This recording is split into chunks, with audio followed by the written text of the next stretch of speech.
Covid പോലെയുള്ള മഹാമാരികളിൽ നിന്നും നമ്മെ കൈപിടിച്ചുയർത്തിയ പടയാളികളാണ് നമ്മുടെ ഡോക്ടർമാർ, പ്രത്യേകിച്ചും സർക്കാർ മേഖലയിലുള്ളവർ. അപ്പോൾ ഈ ഡോക്ടേഴ്സ് ദിനത്തിൽ അവരെ ഒന്ന് ആദരിക്കേണ്ടതല്ലേ? എല്ലായിടത്തും നടന്നില്ലെങ്കിലും കരുമാലൂരിൽ അതുണ്ടായി.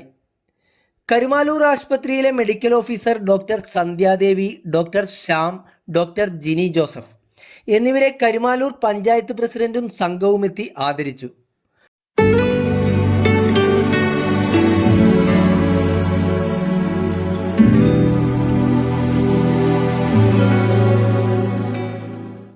മൂന്ന് ഡോക്ടർമാർക്കും അത് വികാരനിർഭരമായ നിമിഷമായി.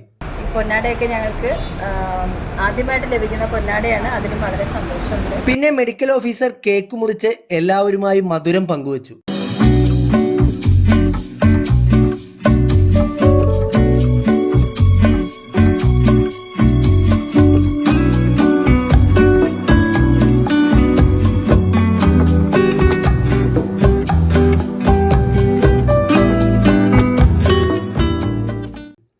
അപ്പോൾ അതാ വരുന്നു ആരോഗ്യ കേന്ദ്രത്തിലെ മറ്റു ജീവനക്കാർ റോസാപ്പൂ ചെടികളുമായി. അവരുടെ ഡോക്ടർമാർക്ക് അവരത് സമ്മാനമായി നൽകി. ഇതിൽ വിരിയുന്ന റോസാപ്പൂക്കൾ പോലെ കൂടുതൽ മനോഹരമാകട്ടെ നമ്മുടെ ഡോക്ടർമാരുടെ സേവനവും അവരുടെ ഇനിയുള്ള ജീവിതവും.